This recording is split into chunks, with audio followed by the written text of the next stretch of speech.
Hi, my name's Alyssa, and I'm going to talk about communicating with people in my life. I think a huge part of communication and the relationship would be with my parents.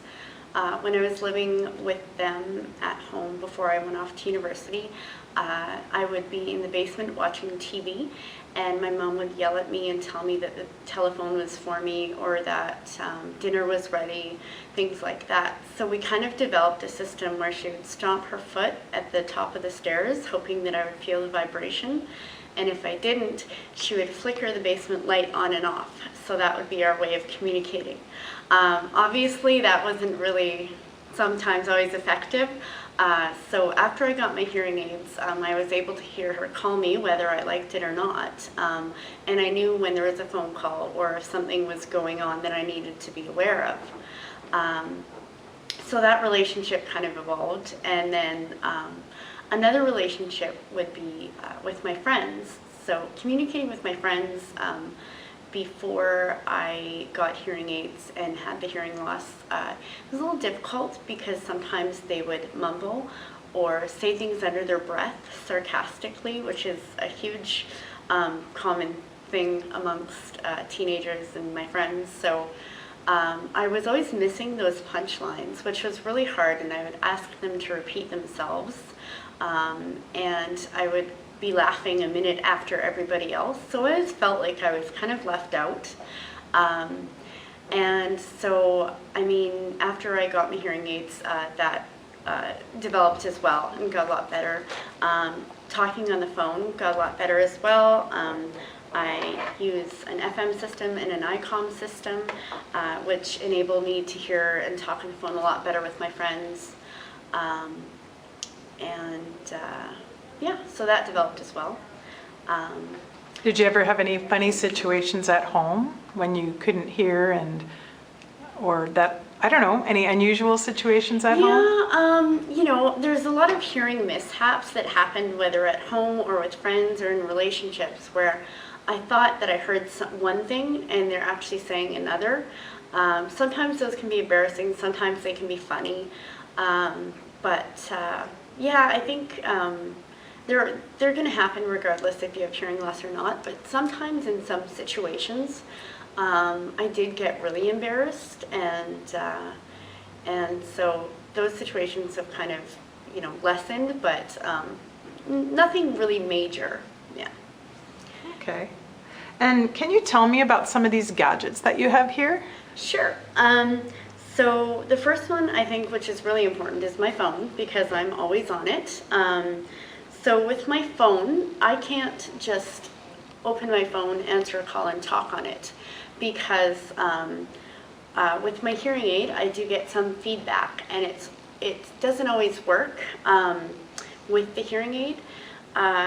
So what I do, actually, is I pair up my Bluetooth to either my FM or I put my ICOM around my neck, and I can use both of these gadgets to talk on my phone, and they both of these go through my hearing aids, and so I hear who's ever on the other end of the phone at the appropriate level that I need to hear them at. So that's really, really helpful.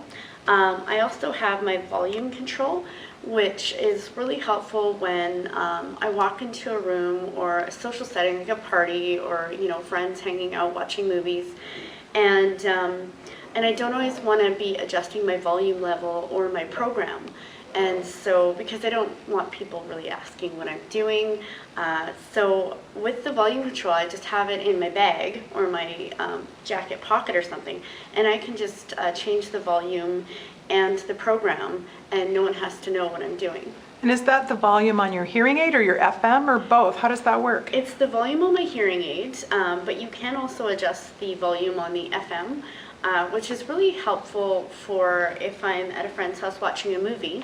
I will always bring my FM and hook it up to the TV, and then you can adjust the volume on the FM or the hearing aids, and then that way your friends aren't having to crank up the TV to be really, really loud, and you're not damaging their hearing, and you can hear it at your appropriate level. I also have an MP3 player, which I've recently started working out at the gym and going running, things like that. And so what I can do is I can just plug in a cord like that, and then I can plug it in to the ICOM there, or the FM system as well, down here.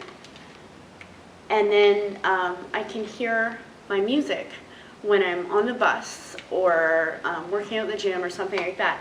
Also, through my hearing aids, at the appropriate gain that I need it to be at. And then I also have this Alert Master. This is an alarm clock. It looks really clunky and not like your normal alarm clock because it isn't. So I plug this into the wall, and then I can set my alarm. And the way that I wake up is that I have a bed shaker.